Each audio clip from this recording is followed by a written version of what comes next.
मैं रवि कुमार भार्गव, राज coordinator, Ayodhya times Bihar. आज राज कार्यालय में हमारे अचानक एक अतिथि प्रवेश किए। आइए उनसे हम जानते हैं और आपको भी जनाते हैं कि उनकी जो मुहिम है, एक निष्ठावान मुझे देखने को लगा और मैंने तुरंत अपनी कैमरा को संभाला और उनके सामने कर दिया।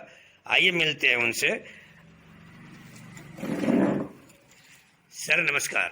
नमस्कार। अयोध्या टाइम्स में आपका हार्दिक अभिनंदन और स्वागत है।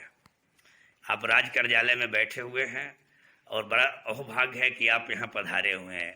आप हमारे देश को बताएं कि आपकी क्या मुहिम है। मैं यहाँ प्रशांत किशोर जी की टीम से आया हुआ हूँ, जन स्वराज अभियान से। प्रशांत किशोर जी की एक पदयात्रा 2 अक्टूबर को शुरू हुई है पश्चिमी चंपारण के बेतियरवा आश्रम से। इस पदयात्रा का उनका उद्देश्य है कि वो बिहार के हर पंचायत, हर ब्लॉक जाकर वहाँ पे लोगों से एक संपर्क स्थापित करें और लोगों से उनकी समस्याओं के बारे में, उनकी जो रोज की जिंदगी में विकास से जुड़ी समस्याएं हैं, किसी भी तरह की जो ज़रूरतें या समस्याएं उनकी हैं, उनके बारे में जाने। और उसी पदयात्रा के संदर्भ में आज मैं ये मुलाकात करने आपसे यहाँ आया हूँ। इस पंचायत के बारे में थोड़ा सा आपसे जानकारी चाहता था और कुछ। पहले तो आप अपना परिचय इस राज्य की जनता को देने की कृपा करें। मेरा नाम उत्कर्ष है। मैं दिल्ली से हूँ। यहाँ पर इसी अभियान से जुड़े हुए एक फेलो के रूप में जुड़ा हुआ हूँ, यहाँ रिसर्च टीम के रूप में। आपने देखा, उत्कर्ष बाबू कह रहे हैं कि मैं एक फॉलोअर के रूप में दिल्ली से चलकर प्रशांत किशोर जी के उद्देश्यों को जन जन तक पहुंचाने के लिए आप तक पहुंचा हूं। क्या इसके लिए आपको कोई प्रशांत किशोर जी वेतन वगैरह देते हैं क्या? नहीं देते हैं। आपने ये भी देखा, इन्होंने खुद कहा कि मुझे प्रशांत किशोर जी कोई वेतन नहीं देते। क्या सोचकर आप प्रशांत किशोर साहब का साथ निभा रहे हैं, उनकी सपनों को लेकर दर दर घूम रहे हैं? उत्कर्ष जी, यहाँ तो इस यात्रा के प्रचार और इस यात्रा का जो इस यात्रा की जो ये जो मुहिम छेड़ी गई है, उसका उद्देश्य है कि लोगों की समस्याओं को जमीन से सुनना।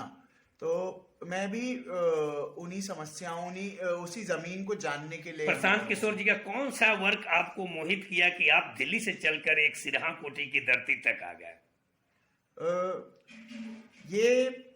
मैं यहाँ जो आया हूँ उसमें मेरा जो सिर्फ सिरहा कोठी नहीं, बिहार के अलग अलग जिलों के अलग अलग पंचायतों, अलग अलग ब्लॉक के अलग अलग पंचायतों में हम लोग जा रहे हैं। वहाँ ज़मीनी स्तर पे लोगों से मिलना और ज़मीनी स्तर पर लोगों की समस्याओं को जानना ही मुझे यहाँ तक लाया। क्या ऐसा लग रहा है कि चंपारण की धरती पर प्रशांत किशोर जी मोतिहारी से अपनी पदयात्रा को गांव-गांव तक आएंगे? वो तो जाना शुरू कर चुके हैं ऑलरेडी। वो तो अभी बेतिया से ही शुरू किए हुए, पश्चिमी चंपारण से। हाँ, लेकिन 10 तारीख के आसपास वो पदयात्रा पूर्वी में प्रवेश कर जाएगा 10 नवंबर से। हाँ जी। अच्छा। प्रशांत किशोर जी का ये पदयात्रा करने का उद्देश्य क्या है उत्कर्ष बाबू? जैसे मैंने अभी बताया कि बिहार के हर पंचायत जाकर वहाँ लोगों से जनसंपर्क साधना और उनकी जरूरतों, उनकी समस्याओं को उनके। ये तो हर दल कहते आ रही है, लेकिन करके दिखाती नहीं, हमारी जनता को छली जाती है। ऐसा क्यों? नहीं, वो यहाँ कोई दल के रूप में या किसी राजनेता के रूप में कोई वादा करने नहीं आए हैं। वो सिर्फ समस्याओं को समझने और उनका हल ढूंढने का प्रयास करने आए हैं और वो मानते हैं कि ये प्रयास। उत्कर्ष जी, आप ये भी जानते हैं कि कोई भी व्यक्ति कहीं अगर चलता है तो कोई उद्देश्य लेकर चलता है, उसका कोई ना कोई एम और उसका कोई ना कोई मंजिल होता है। आप एक राष्ट्रीय अखबार के राज कोऑर्डिनेटर से बात कर रहे हैं उत्कर्ष बाबू, कोई पत्रकार से नहीं। आप यह बताने की कृपा करें कि आपका उद्देश्य या मेरा उद्देश्य कोई ना कहीं मंजिल है या नहीं है? आप बताएं, है ना? आप अगर दुकान खोले हैं तो यह निश्चित है कि 2 बिक्री हो, उस पैसे से मेरे बाल बच्चे परिवार खाएं, राइट?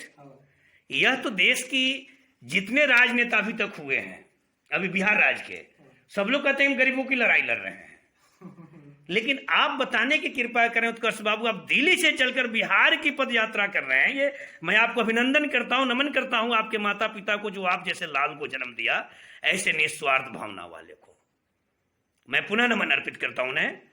दूसरी बात मैं ये कह जानना चाहता हूं, मेरी जनता जानना चाहती है, राज्य जानना चाहती है कि ऐसे ऐसे प्रशांत किशोर जी बहुतों आए बिहार की धरती पर, सब लोगों ने जनता को सपना दिखाया, मैं यह करने आ रहा हूं। इन्होंने जन सुराज नामक अभियान को लेकर चलाया प्रशांत किशोर जी ने, जनता की समस्या को समझने। ये समझकर कौन सा कदम उठाएंगे सीएम बनने के बाद? ये अभी सीएम बनने की दौड़ में तो बिल्कुल नहीं है। अच्छा। और ना वो इस दौड़ में आना चाहते हैं। राइट। सिर्फ और सिर्फ इस पूरी जो मुहिम का उन्होंने 3 लाइनों में इस मुहिम को मतलब एक बहुत सुंदर रूप से दर्शाया है। कह रहे हैं कि इसका उद्देश्य है कि सही लोग, सही सोच और सामूहिक प्रयास करना, सही लोगों को ढूंढना जिनकी सोच सही हो, और सामूहिक प्रयास के द्वारा एक बेहतर समाज की बिहार में स्थापना करना। तो ये बिहार के स्थापना में जो समरसता जो ये दर्शाना चाहते हैं प्रशांत किशोर जी जन स्वराज के माध्यम से, तो जन स्वराज का अभियान चलाने के पीछे सिर्फ जनता की समस्याओं को चुनना है, या उन्हें अपने विधायकी अपने जन स्वराज अभियान के सदस्यों को आगे लाकर राजनीतिक काया पलट करना है? जी, ये अभियान जो है इसका राजनीतिक रूप होगा या नहीं होगा, ये जनता, जो लोग इस अभियान से जुड़ेंगे वही तय करेंगे। इसमें कोई एक नेता इस डिसीजन को थोपने नहीं वाला है। आपने देखा, मैं लाख इनको कुरेदना चाहा, इन्होंने उस राजनीतिक रहस्य को अभी पर्दे के पीछे रखा उत्कर्ष कुमार जी ने, और इन्होंने कहा कि हम ये जनता तय करेगी जो जन स्वराज अभियान से जुड़ेगी, और वही कार्य प्रशांत किशोर करेंगे जो जनता कहेगी। चलिए आगे भविष्य में देखते हैं कि इनकी अभियान कितनी सक्सेसफुल होता है। तब तक आप लोगों को मैं रवि कुमार भार्गव पुनः नमन अर्पित करता हूं, आप दोनों सज्जनों को।